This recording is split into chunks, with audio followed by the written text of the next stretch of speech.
হত্যা মামলায় পুলিশের সাবেক মহাপরিদর্শক একেএম শহীদুল হককে 7 দিনের ও আব্দুল্লাহ আল মামুনকে 8 দিনের রিমান্ডে নিয়েছে পুলিশ।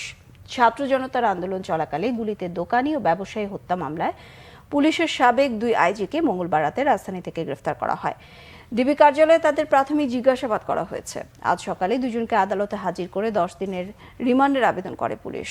শুনানি শেষে আদালত শহীদুল হকের 7 দিন ও আব্দুল্লাহ মামুনের 8 দিনের রিমান্ড মঞ্জুর করেন।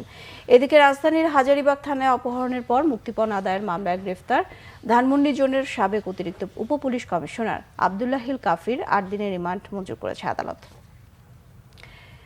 ডায়মন্ড ওয়ার্ল্ডের ব্যবস্থাপনা পরিচালক দিলীপ কুমার আগরওয়ালকে গ্রেফতার করেছে র্যাব। গতরাতে রাজধানীর গুলশানে ডায়মন্ড ওয়ার্ল্ডের কার্যালয় থেকে তাকে গ্রেফতার করা হয়।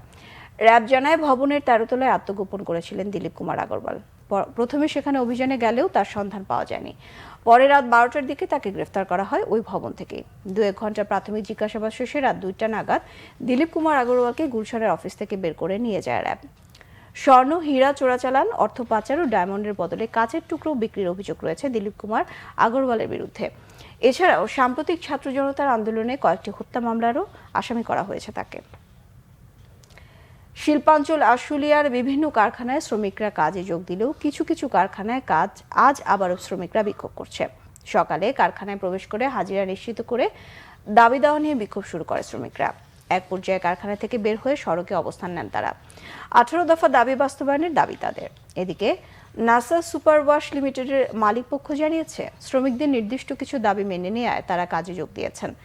কারখানা কর্তৃপক্ষ বলছে, সম্প্রতি বহিরাগত একটি গ্রুপের গোলযোগের কারণে কারখানায় ছুটি ঘোষণা করতে বাধ্য হয় তারা।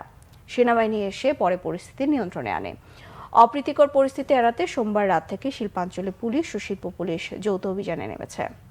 শেখ হাসিনার সরকার পতনের আগের দিন 4 আগস্টেও ছাত্র জনতা হত্যার সমর্থনে বিক্ষোভ করা শিক্ষা ক্যাডারের বেশিরভাগ কর্মকর্তা স্বপদে বহাল। দলীয় বাহিনীর ভূমিকায় থাকা শিক্ষা ভবনের সেই কর্মকর্তাদের কেউ কেউ ভুল পাল্টেছেন এরই মধ্যে। তাদের 14 জনকে শোকজ করেছে শিক্ষা অধিদপ্তর। তবে বড় একটি অংশ আলোচনার বাইরে। স্বপদে থাকতে চলছে নানা তদবির। বিস্তারিত ফারুক বাবুর রিপোর্টে।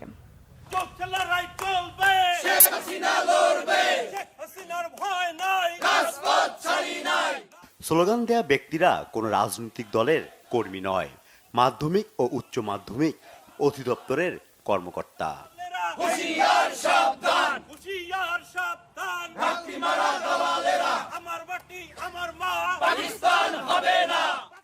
কোটা আন্দোলনকারীদের এ যুগের রাজাকার বলায় তখনকার শিক্ষামন্ত্রী মহিবুল হাসান চৌধুরী নওফেলের চট্টগ্রামের বাড়িতে 3 আগস্ট হামলা চালায় বিক্ষুব্ধ ছাত্র জনতা। এর প্রতিবাদে ও মন্ত্রীর সমর্থনে 4 আগস্ট দলীয় ক্যাডারের মতো রাস্তায় নামেন বিসিএস শিক্ষা ক্যাডারের কিছু কর্মকর্তা। আচরণ, স্লোগান, বক্তব্য ও বডি ল্যাঙ্গুয়েজেও তারা একজন দলবাজ। চাকরিরত অবস্থায় এমন দলীয়পনার তথ্য জানতে শিক্ষা ভবনে যায় বাংলাভিশন টিম। 4 আগস্ট স্লোগান দেয়া শিক্ষা ক্যাডারের কয়েকজনের দেখা মিললেও তারা এড়িয়ে যান, কথা বলতেও রাজি হননি।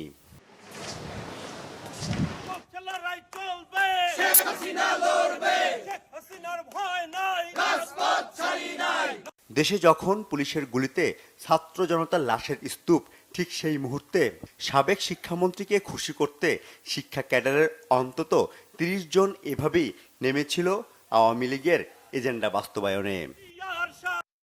দলীয় এজেন্ডা বাস্তবায়নে মাঠে নামা ব্যক্তিদের মধ্যে রয়েছেন মাধ্যমিক ও উচ্চ মাধ্যমিক অধিদপ্তরের শিক্ষা কর্মকর্তা, সহকারী পরিদর্শক, গবেষণা কর্মকর্তা, উপপরিচালক, অতিরিক্ত পরিচালক, সহকারী পরিচালক সহ অনেকে। অধিদপ্তরটির মাধ্যমিক শাখার পরিচালক সৈয়দ জাফর আলী সহ 4 পরিচালক ছিলেন এই মিছিলের আয়োজক।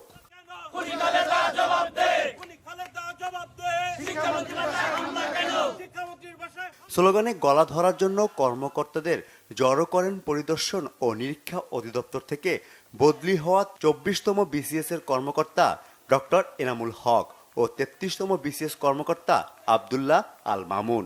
খাবারেরও আয়োজন করেন তারা। দলীয় কর্মীর ভূমিকায় থাকা সরকারি কর্মকর্তাদের তালিকা করার কথা জানিয়েছেন সদ্য যোগ দেয়া শিক্ষা মন্ত্রণালয়ের পরিদর্শন ও নিরীক্ষা অধিদপ্তরের পরিচালক প্রফেসর কাজী আব্দুল কাইয়ুম। এটার একটা দৃষ্টান্তমূলক একটা শাস্তি হওয়া উচিত, এই জন্য যে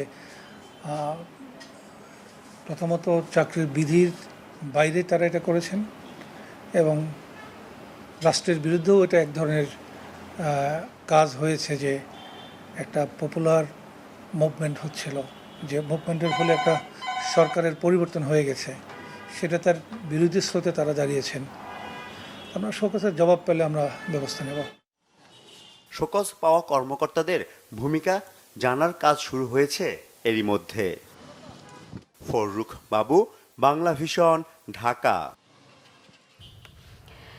4 মাস পর শুরু হয়েছে রাঙামাটির কাপ্তাই হ্রদে মাছ শিকার। তবে বৈরী আবহাওয়ায় কিছুটা বিপাকে জেলেরা, আর আঞ্চলিক দলগুলোর চাঁদা দাবিতে ক্ষুব্ধ ব্যবসায়ীরা। রাঙামাটি প্রতিনিধি নন্দন দেবনাথের তথ্য ছবিতে ডেস্ক রিপোর্ট। সরকারি সিদ্ধান্তে 130 দিন পর মাছ শিকার চলছে রাঙামাটির কাপ্তাই হ্রদে। তবে এতে বাদ সাধে বৈরী আবহাওয়া। এতদিন পর মাছ শিকার করতে গিয়ে বৃষ্টির বাধায় পড়ে জেলেরা। এরপরও ভোর থেকে জেলার 4টি ল্যান্ডিং ঘাটে ঝাঁকে ঝাঁকে মাছ আসতে শুরু করে। পানির পরিমাণ বেশি হওয়াতে হয়তো অনেক জায়গায় জাল মারতে পারতেছে না, তার জন্য একটু মাছটা কম ধরা পড়তেছে। মোটামুটি মানে জমজমাট চলতেছে, আমাদের খুশি লাগতেছে, আনন্দ লাগতেছে। আমরা কিন্তু খুশি, অনেক আনন্দিত। আমরা খেয়ে পরে আমরা খেয়ে বাঁচতে পারবো। আমরা খুশি এবং আমাদের পরিবার পরিজন নিয়ে আমরা আশা করি যে সুন্দরভাবে জীবনযাপন করতে পারবো। ব্যবসায়ীদের অভিযোগ, চাঁদা না দেয়ায় অনেক এলাকায় মাছ শিকারে নামতে পারেনি জেলেরা। এলাকার কিছু সমষ্টিগত কারণে আমাদের কিছু কিছু জেলে জাল মারতে পারে নাই, ওটা ভিতরের কারণে, এলাকা ভিত্তিক কারণে। এই সমস্যা নাইলে আপনাদের মুসলিম সুস্থ সুন্দরভাবে চলতেছে। পার্বত্য চট্টগ্রামে একটা প্রত্যেক দিনের সমস্যা, নিত্যদিনের সমস্যা, এটা তো থাকবেই। এগুলোকে ফেস করে চলতে হয় আমাদেরকে। বিএফডিসির কর্মকর্তারা বলছেন, এবছর কাপ্তাই হ্রদে পানির উচ্চতা বাড়বে, এতে এবছর বেশি মাছ ধরা পড়তে পারে। আমরা ব্যবসায়ীদেরকে আশ্বস্ত করেছি যে আপনারা নিঃসংকোচে মাছ ধরতে পারেন। এখানে কোনো সমস্যা বা অন্য কোনো বিষয় থাকলে সেটা আমরা প্রশাসন মিলে এটা সমাধান করে দিব বলে তাদেরকে আশ্বাস দিয়েছি। হয়তো আগামী 2-1 দিনের মধ্যে পরিস্থিতি স্বাভাবিক হয়ে যাবে। আর এবছর যেহেতু পানির পরিমাণ অনেক বেশি, আমরা আশা করছি আমাদের যে লক্ষ্যমাত্রা আছে এই লক্ষ্যমাত্রা অনুযায়ী আমাদের এখানে মৎস্য অবতরণ এবং শুল্ক আদায় করা সম্ভব হবে। রাঙামাটির বিশাল এই হ্রদের মাছ ও বিদ্যুৎ কেন্দ্রের উৎপাদন বাড়াতে ড্রেজিং জরুরি বলেছেন সংশ্লিষ্টরা। Bangla vision news desk.